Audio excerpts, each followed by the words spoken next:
Welcome to Mindful Moments. Nourish your mind on the go.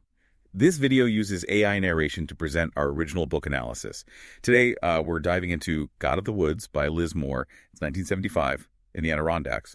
And two teenagers, Barbara Van Laar and Tracy Jewell, vanish from Camp Emerson. It's a summer camp owned by the wealthy Van Laar family. Their disappearance kicks off a mystery that brings to light a whole network of secrets. The setting itself, it's practically a character in this book, wouldn't you say? Oh, absolutely. Moore really captures the unsettling beauty of the wilderness and how it both draws people in and holds its own secrets. Yeah, and speaking of secrets, let's start with the Van Laar family. They're this old money dynasty with deep roots in the area. You've got the patriarch, Peter Van Laar II, a stern, controlling figure, and his wife Alice, who's still deeply affected by the disappearance of their son Bear 14 years earlier. Then there's Alice's sister Delphine, and her rather complicated relationship with the family, especially Peter Ford. Makes you think about how families deal with trauma and grief. The Van Laars seem to internalize everything, creating this atmosphere of unspoken tension and suspicion. That permeates the whole story. Right, and that atmosphere really intensifies when we get to Camp Emerson. It's this rustic, almost idyllic summer camp. But it's also where Barbara disappears. We meet Louise Nonadue, a counselor who was the last one to see Barbara, and Tracy Jewell, a young camper who befriends Barbara and becomes entangled in the unfolding mystery. And then there's T.J. Hewitt, the camp director, who has a close connection to Barbara and a deep understanding of the woods. Interesting how Moore uses Camp Emerson as a microcosm of the larger Adirondack world. You have these themes of freedom and exploration, but also danger lurking beneath the surface. It mirrors the complexities of the Van Laar family and the secrets they've tried so hard to bury. And those secrets start unraveling when a bloody bag containing Barbara's uniform is found with John Paul McClellan, a friend of the Van Laars. Suddenly, suspicion falls on him and Louise. It's a classic misdirection, isn't it? Moore throws these initial suspects at us, but the reader quickly realizes that there's something much bigger at play. Exactly. Then we're introduced to Judy Luptak, the investigator assigned to the case. She's meticulous and determined, interviewing everyone, from the camp staff to guests at the Van Laar estate, and even locals. She really starts digging into the history of the area and the Van Laar family. Judy becomes our guide through this intricate web of secrets. She's an outsider, which gives her a fresh perspective, allowing her to see the cracks in the Van Laar's carefully constructed facade. And as she investigates, the focus shifts away from John Paul and Louise. She learns about Carl Stoddard, a local man suspected in Bear's disappearance, and discovers that his daughter is T.J. Hewitt, the camp director. Then there's Jacob Sluter, an incarcerated man claiming to have witnessed Bear's burial, which further implicates the Hewitts. The layers just keep peeling back. It's almost like a historical excavation, right? Yeah. Each new piece of information Judy uncovers reveals a deeper layer of the story, connecting past events to the present in surprising ways. And speaking of the past, that's where things take a truly shocking turn. It turns out that Bear was accidentally killed by his own grandfather, Peter II, all those years ago. Vic Hewitt helped cover it up to protect the family, a decision that has haunted him and TJ ever since. They confessed to Judy, leading to their arrest. It's a heartbreaking revelation, and it really exposes the Van Laar family's distorted sense of justice.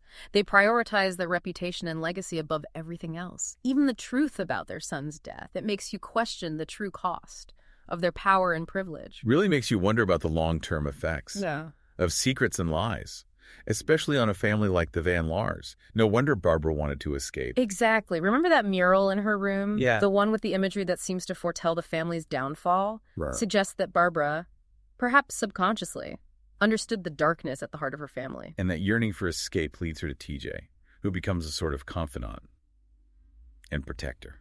She takes Barbara to a secluded island on Lake Joan, wanting to keep her safe from the truth. It's a fascinating dynamic between them. TJ, burdened by her own knowledge of the family's secrets, feels responsible for Barbara's well-being, sees Barbara's innocence as something worth protecting. It's also interesting how Moore portrays other female relationships in the book, like Alice and her sister Delphine. Their dynamic is so different, strained and full of unspoken resentments. Yes. Their relationship highlights the complexities of family ties. You see how past hurts and jealousies can fester over time, creating this emotional distance between them. And then there's Louise, struggling to break free from her small-town roots and forge her own path. She's often underestimated and judged, and her relationship with John Paul is clearly troubled. Louise's story is a reminder That everyone is carrying their own burdens, fighting their own battles. Her vulnerability in the face of the investigation adds another layer of complexity to the narrative. Moore's skill is in giving us these glimpses into the lives of so many characters. We get their perspectives, even someone like Jacob Sluter, the man who claims to have witnessed Bear's burial. His character raises important questions about perspective and truth. Is he reliable? Is he seeking attention? Or is he genuinely trying to right a wrong?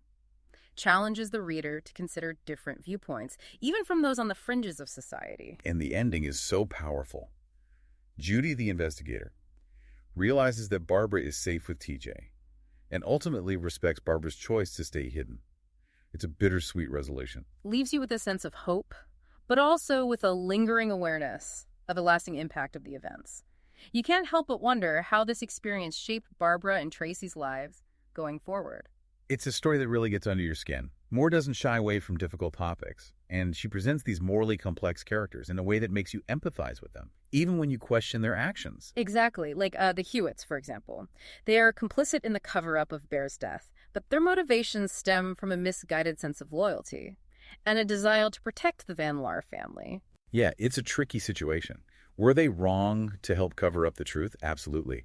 But you can also understand their fear and the pressure they were under, especially Vic, who was practically a surrogate father to Peter. It raises questions about how far loyalty should extend and whether protecting a family's reputation justifies compromising one's own morals.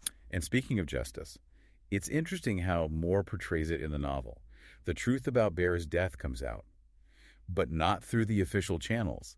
It's the weight of their guilt that drives Vic and TJ to confess.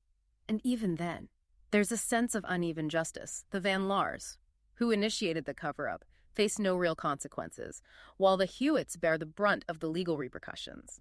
Yeah, it's a reflection of the power imbalances that exist in the real world, isn't it? Exactly. Money and influence can often shield people from accountability. Precisely. And this theme of social disparity is echoed in other character stories as well. Louise, for instance, is constantly judged and underestimated because of her background. Right. And even though she's ultimately cleared of any involvement in Barbara's disappearance, she still carries the weight of that suspicion and the limitations imposed on her by her circumstances. Moore's masterful storytelling weaves these societal critiques into a compelling narrative, making us think about issues of class, privilege, and the complexities of seeking justice. What I find so captivating about God of the Woods is how it lingers in your mind long after you finish reading. It's thought-provoking and emotionally resonant. It's a book that invites multiple readings and discussions. There are so many layers to unpack, so many questions to ponder. And that's what makes it such a rewarding experience. God of the Woods is more than just a mystery. It's a tapestry of human emotions, flawed choices, and the enduring power of the past. If you haven't already, I highly recommend adding it to your reading list. Absolutely. It's a story that will stay with you long after you turn the final page. And if you enjoyed this deep dive into God of the Woods, be sure to subscribe to our channel for more thought-provoking discussions. On Books That Matter, you can also purchase a copy of the book using the link below. Happy reading! Until next time, keep those minds mindful.